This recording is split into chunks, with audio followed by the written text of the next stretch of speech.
our great chairman of the House Foreign Affairs Committee and a decorated veteran of the U.S. Army, our good friend, Chairman Brian Mast. Brian? Thank you, Speaker. I think everything going on, it really puts an exclamation point on the fact that we have the greatest population anywhere across the globe. I do want to start just by saying thank you to all of our workers. We have workers whose lives are being very literally affected, and they're still coming to work every day.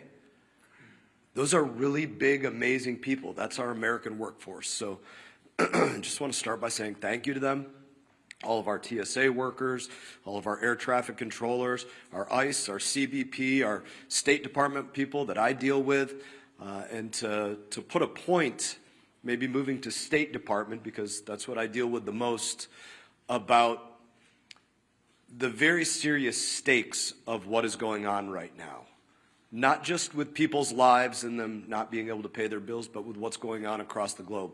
To juxtapose these positions, we have President Trump in Asia right now, very literally trying to make sure that the United States of America is not cut off from rare earth minerals or other things, which is what China is literally trying to do.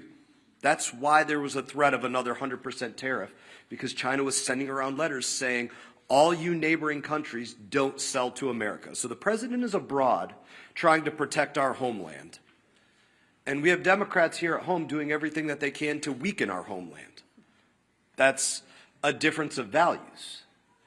And the stakes of those values is the future of the greatest country on the face of this earth.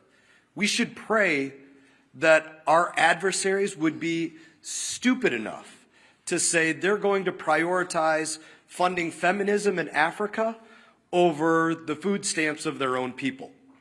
They're not that stupid, but apparently Hakeem Jeffries is, and that's a real problem for all of us here. I was on the phone with an ambassador this morning. I'm not going to say where, but we have requests for people to leave embassies abroad because of very real threats that are going on.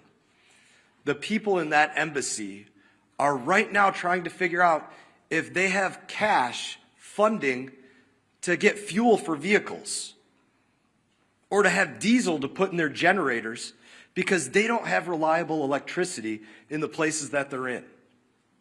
Those are the real world consequences. While they're also worrying about their paycheck isn't coming in, can their family back home buy groceries, pay their bill for student loans, pay for the fuel to get their kids to school, or the tuition at their children's school, or all the other things that they have to worry about while they're worrying about can they even get out of country. So those are the difference of values. I guess I would close it by saying this. We need 5 Democrat senators to pull their heads out of their asses and go work for the United States of America. Thank you, Chairman Mast. Thank you for your service to our country and for keeping the focus where it needs to be on making sure America stays strong in the midst of turbulent times. And, you know, what's so sad about this shutdown is that we don't need to be in these turbulent times. It was a self-imposed wound that Hakeem Jeffries and Chuck Schumer have imposed on the country. And if you look over this last month of the shutdown, you've seen Democrats literally playing a Dr. Jekyll and Mr. Hyde game with the American people. On one hand, they'll try to say, it's not us, it's the Republicans. Gee whiz, as the Speaker talked about, oh, they control the House, Senate, and White House when they know that they are the ones that are shutting the government down. And then on the other hand, Mr. Jekyll's side, they're saying that they know that they're causing pain on the American people. They admit that there is suffering, but they're doing it for leverage. So you can't have it both ways, Chuck Schumer. You can't wake up one day and say you're going to try to blame it on the Republicans, and then on the next day, you're trying to say that, gee whiz, we know that we're causing these problems. They're admitting they're causing suffering on people, but they're doing it for leverage. And they can't even explain what that leverage is, because they just need to show their radical base that they're having a fight with Donald Trump. It's all it's been about from the beginning.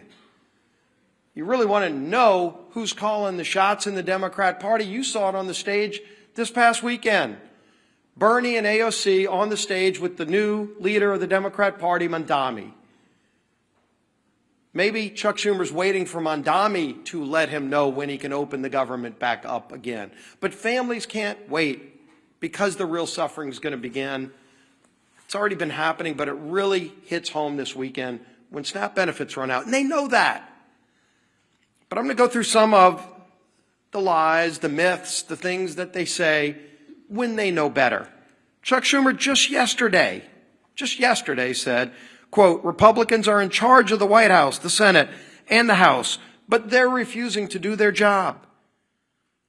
Now, Chuck Schumer's been in Congress since the 1980s. And he knows that every day he's been there, there's been a requirement that you need not 51, not a majority like we need in the House.